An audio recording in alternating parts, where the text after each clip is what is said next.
There are few things that are more disturbing to the general public than disappearances. While many may look towards tales of the unknown creatures and ongoing mysteries, a human being vanishing without a trace is arguably one of the hardest for us to understand. Those left behind are stuck in limbo, unable to mourn their loved one as if they had passed, and equally unable to continue living as if they had, not without knowing the truth about what had happened.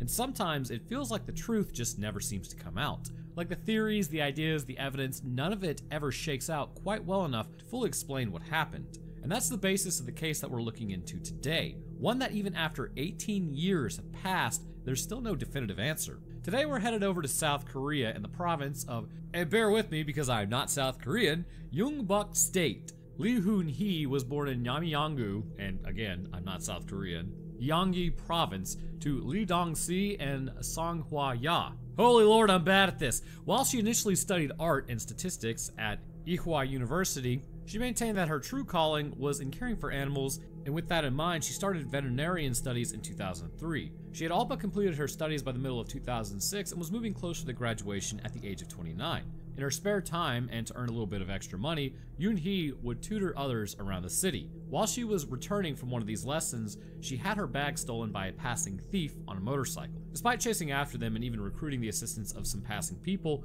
she was unable to get it back. This bag contained many of her personal effects, including her phone and ID, and left her feeling a little distraught, enough that she complained to her classmates about it. However, with her studies now coming to a close, there was no time for her to dwell on it. 3 days later, the final practice test was conducted at the university, and afterwards, all of the class as well as many of the professors went out together to eat and drink. After the conclusion of the final exam on June 5th, 2006, the class finished their studies and all went out drinking to their local karaoke bar. The eating, drinking, and celebration would then carry on late into the night and on into the early hours of the morning, because Yoon Hee wouldn't end up leaving until sometime around 2 a.m. She took her leave, accompanied by one of her classmates, who was a friend, and began to walk towards her apartment located about a mile or 1.5 kilometers from where they had all been partying. This friend has been referred to in various articles as both Kim and Hwang, and the two were familiar enough with each other that they had walked home multiple times before and even knew the passcode to enter the building. The next day, she didn't show up to the university, but none of her classmates thought much of it. It was a public holiday that day, and she had been known to skip classes on occasion to study herself. The same classmate that walked back went around to check on her the following day and reported that no one answered the door,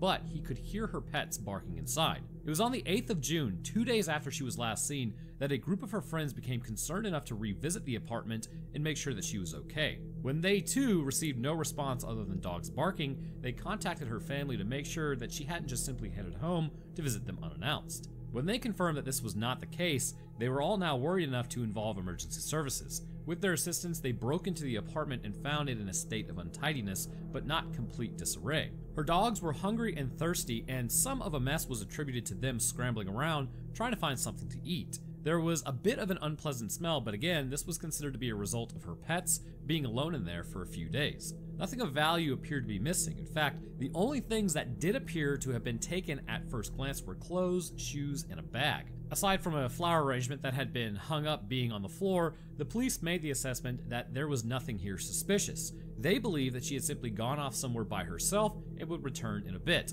That's usually never a fair assumption. Given the initial assessment, and the fact that Yoon Hee's family were now on their way to check on the situation themselves, a number of her classmates began to tidy up a little. This would prove to be possibly an innocent but very significant action because you've literally just disturbed a crime scene. It was carried out by at least one other unnamed classmate and the one that walked back with her that night that she had gone missing. They stated that they were expecting the family to arrive shortly and didn't want to find a mess. Not suspicious at all. Once the family arrived, Yoon's sister tidied away a discarded cigarette butt that she found, possibly to ensure that the parents didn't find it. However, unlike the police, her family were not convinced that she had simply gone off somewhere and were worried from the outset that some harm had befallen her. A few days later, the situation was reassessed by the police and reclassified as being potentially suspicious. The well-meaning actions of her sister and classmate would now mean that any evidence that had potentially been there or left at the apartment was impossible to get DNA on, or fingerprints or any other significant evidence,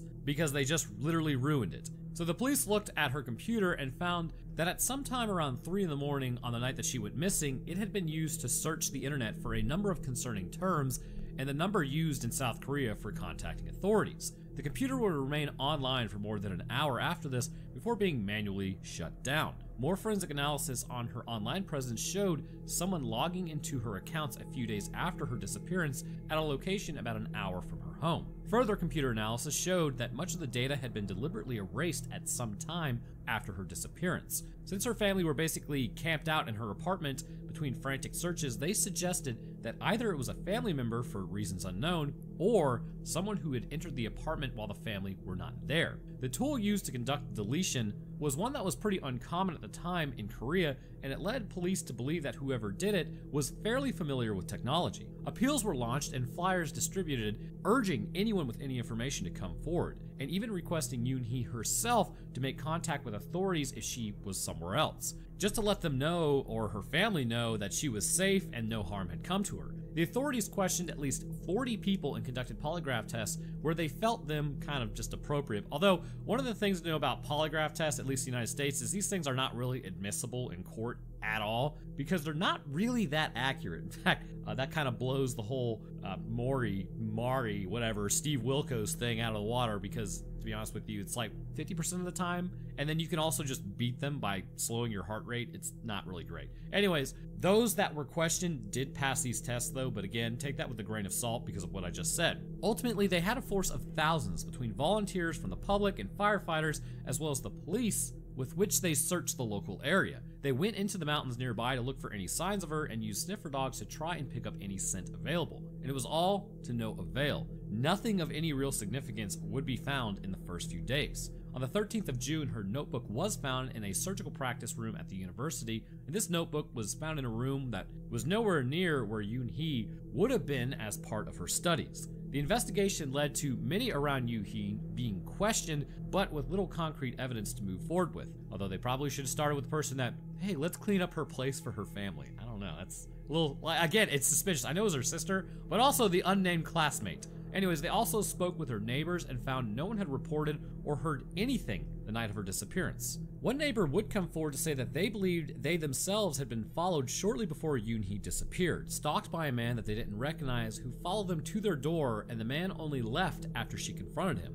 The walls were not very soundproofed at all, so you would think any disturbance or conflict would have been heard by neighbors. But then again, it was late at night. One of the first things that all involved had to consider was the possibility that no crime had actually in fact even been committed here. That, for reasons only known to herself, Yoon Hee had decided to disappear and take some time away. While her family and her classmates believed that it would be very out of character for her, there were some reasons given why she might consider such an action. She had been notably upset and a little out of sorts, so to speak, since she was robbed and her belongings by a thief in the street, and she'd been struggling with it. Additionally, she had been persuaded to come out to celebrate with the rest of them that night. Her classmates reported that she felt that she had underperformed in her final exercise that they had all conducted together and had in fact been reduced to tears at points. Was it just a boiling point from multiple stresses in life that all grew and fed into each other until it just finally overwhelmed her? It was a possibility, but anybody that knew her didn't treat this with much seriousness. Some suspicion, though, would then fall on her neighbors. A room in the apartment opposite of hers was investigated. It seemed like someone was sitting in that room would be able to see directly into her room. The apartment was supposedly unoccupied, but there were signs of a recent occupancy, such as an empty cigarette pack and tissues. Theory of a stalker watching her from there. Yoon Hee had made mention to her classmates that she felt as though someone was following or stalking her. Combined with the neighbor's testimony about suspicious man and the fact that whoever stole her ID now had her full address, this was an avenue that the police looked into for some time. The classmate that had walked her home also fell under suspicion. Firstly, as he was the last to see her, which usually is pretty suspicious, his version of the events is that she seemed spooked or out of sorts at some point, and he then dropped her off a little way from her apartment, but waited until he saw the light go out in her home, so he knew that she was safe. Which is a little strange. Why wouldn't you just completely walk her to her apartment if you were just gonna wait outside anyways? So not only was the last person to have seen her alive kind of having a bit of a strange story, but it was also suggested by classmates that he had a romantic interest in Yoon Hee, one that was not reciprocated. Proponents of this theory also point to the fact that this classmate was the first to go and check on her after she disappeared, saying that he got no response other than hearing pets barking inside. And when a group of them managed to gain access to the apartment a few days later, with the assistance of the police, he was one of the few that set about cleaning up the place in preparation for her parents' arrival. However, it was noted at the time that there was no suggestion or suspicion from the police that the apartment was a crime scene, and the idea to clean it up was one that may have been made entirely innocently. Is it possible, though, that this was just someone who was doing their best to do the right thing and then fell under suspicion unfairly? I don't know. Personally, actions seem a little strange. He would attest that something had spooked Yoon Hee that night that she went missing, and that she had thought someone followed her back to the toilet in the bar that they were all in and requested that he walk back with her that night. This is not an account that anyone else corroborated, however, but it leaves us two possibilities when it comes to the classmate as a suspect. Either he was involved in some way, got her alone under the pretense, and then feigned, oh, I'm just checking on her the next day, and then jumped on the opportunity to clean up a crime scene, or a second possibility, that he was and is guilty of nothing more than just trying to be a good friend, taking the time to walk an apparently out-of-sorts companion back to her home late at night, doing his best to check to see if she was okay, tidying her flat in case her parents were disappointed at the mess. And this is really all possible, and it would just be a tragic and cruel turn of events if he had done all of this in good conscience, and the circumstances led to him looking at least slightly suspicious to both the authorities and others around him. And to be completely honest with you, looks suspicious to me. He has stuck to his account of what happened that night since that time and insisted on his innocence. Again, let us emphasize, he has never been charged in connection with the incident, and we are not suitably placed to judge whether he was simply a victim of circumstance or involved in some way. He was the first, though, to go around and check on her 2 days later and got no response, and he was the one of the two that tidied up the apartment after they initially entered it with the police. This action was viewed as innocent at the time again, but the police were seemingly certain that there was no criminality, so it's like, oh yeah, it's totally fine, we don't need to preserve this crime scene at all. Although, just throwing this out there, you gotta ask yourself, just because you haven't seen somebody in 2 days, especially if there's a holiday in between those days, why would you go and check on them? I don't know, maybe it's just me because I live alone, but I think I could probably go missing for a week before anybody checks on me. So while the trail ran cold and no further evidence seemed to present itself, it left everyone asking the same thing. What exactly happened that night, and where was Yoon Hee? The only lead was a phone call to her family made from a payphone in 2007, about a year after her disappearance. This caller claimed that she didn't have any money to call herself, but that she was safe. Sadly, this caller was traced and found to have been a man with mental issues who was eliminated from the inquiries. There were some other snippets or avenues of inquiry that are and were at some point considered relevant to the case, but don't really neatly fit into any specific theory or timeline. The theory that someone was stalking her has been considered potentially plausible by some. She had reported strange incidents such as having some fruit stolen from her, combined with the strange interactions reported by others around the apartment building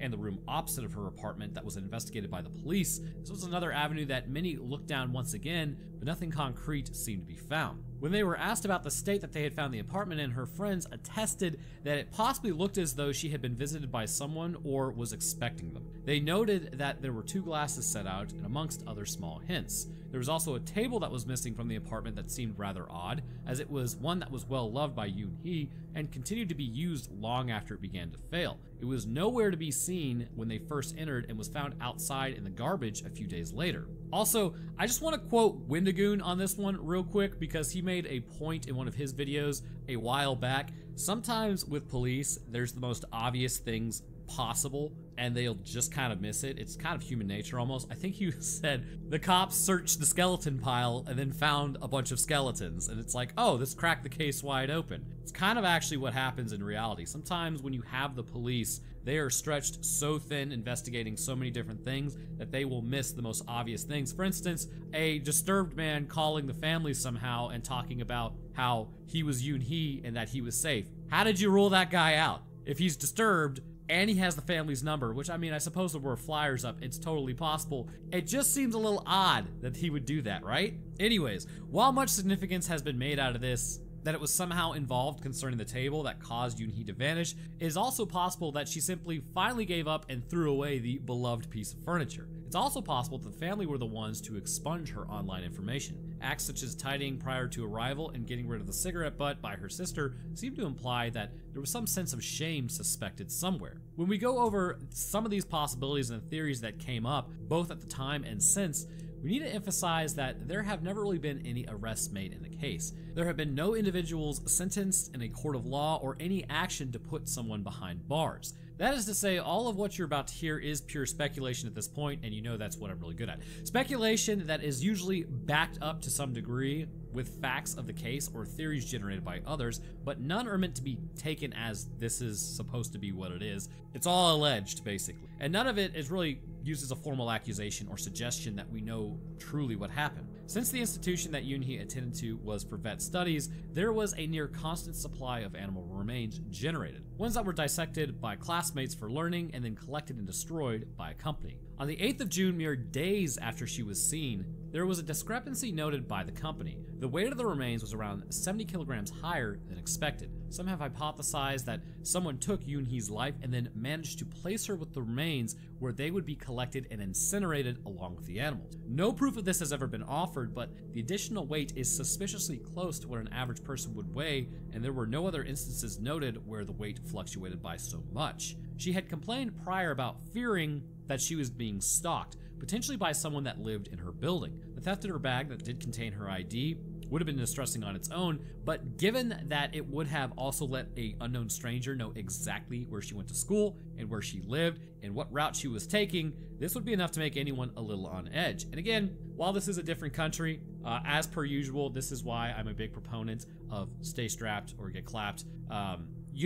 Humans are violent creatures. We are always, until we evolve past that, which is not likely going to happen anytime soon, it's better to have it and not need it than need it and not have it sort of scenario. So whatever your personal view is what your personal view is. Me personally, I think if you drop somebody that's intending to drop you, they were the transgressor and they got what was coming. So again, no names have been officially raised when it comes to this angle that she was incinerated. Her parents have said that there are some indications from her that she had some concerns that someone was following her, but she never elaborated on the exact circumstances. The rather worrying and potentially significant difference in the weight of the animal carcasses picked up so shortly after her disappearance is one that seems to have caught the eye of many that have looked into this case. In addition, they latched onto the suggestion by a few of the students that there was a professor at the university who had also taken a liking to Yoon Hee. Once again, a romantic inclination that wasn't reciprocated. Some had suggested that this unnamed or unknown professor was the one that apparently attempted to follow her to the toilet that night, the one that made her uncomfortable enough to request a walk home from her classmate. When combined with the discrepancy in the waste disposal bags, some had put together a bit of a hypothesis that if the unexpectedly heavy pickup was due to her remains being stashed there, it would have required someone with access to the correct areas of the university and knowledge of the systems involved. Someone who knew that the animal remains were incinerated inside of their sealed bags, that they were never opened, inspected, or verified in any way. And by putting these two ideas together, it has been suggested by some that the professor killed her in some way and used this service to get rid of all the evidence in the immediate aftermath. In the year 2024, her parents are now at the ages of 87 and 84 respectively, and to this day, they continue to seek answers. Her father said the following at the most recent public appeal for information: "I don't have much time left to live. I don't even have the energy to wait for my daughter now, but I came here with the feeling that this is my last." This year, Lee Yoon Hee would be turning 47. It marks 18 years since she was last seen. Her parents lodged complaints against the police commissioner and the police chief, as well as the other officials involved. As far as they see it, it is only through their mishandling of the case that no progress was ever made. For what it's worth, Yoon Hee's father seems to believe that the classmate who accompanied her home was responsible somehow, and that he had stalked her, obsessed, and had a hand in whatever had happened that night. And I tend to agree with that, because his story is really strange. Even after he graduated and began to work at a vet hospital, Yoon Hee's father protested outside in such an obvious way that he was banned from the location by the courts and sued for defamation. Her father said the following: "In this ridiculous current situation, I don't have time to measure my future while caring about my age. I will do everything I can to reveal the truth and find my daughter." So there you have it, an agonizing case where a young woman appeared by all accounts to simply vanish into thin air. While we look to all the theories and possibilities surrounding the topic of the discussion, this is kind of a harder case to assess. After all, speculation of the truthfulness of UFO spotters or those that have theories of underwater Stonehenges are one thing, but when debating this one, it's important to remember that we are talking about a real person who went missing. Someone who left family behind, who left classmates and colleagues with no answers. The only real theories to assess are if Yoon Hee disappeared that night by her own design, by the actions of someone else, or by some accident. None of them have a good outcome because it's been so long. I feel I've probably given enough of my own personal opinion on this one, so it's up to you to kind of believe what you believe. All the known facts are available, and it's up to everyone to make their own assessment as to what they think is the most likely scenario. Was it a tragic accident? Something more sinister? Was there any merit in the suspiciously heavy bag that went to be incinerated? Or did she actually just get up and leave of her own volition? Unless something new emerges, it is impossible to say for certain. Be sure to let me know which of the explanations you think best fits this case. But anyhow, I want to thank you guys for watching. If you enjoyed, then leave a like would be great, and subscribing is a great way to stay up to date when I post, as we are almost at 220k subs. Thank you guys, I do appreciate that. Speaking of patrons, which I had not mentioned at all, I want to thank my patrons at the literal Wendigo tier. We have Grayson West, Stupid Fox, and Trash Panda in a trench coat. Thank you guys. At the Eyewitness to the Event tier, we have Beaver Malaga and Wet Skeleton. At the first-hand accounts, we have Cody Cherry Drake, Pimp Daddy Shamrock, and Yeeps. And at the second-hand accounts, we have Bianca, Kanan Johnson, Fred Rush, and Troy. And the rest of my patrons, I appreciate y'all's support as well. It goes a long way towards helping out. And again, it's greatly appreciated. All right, so that's going to do it for me. I hope everyone enjoyed. And I'll see y'all in the next one.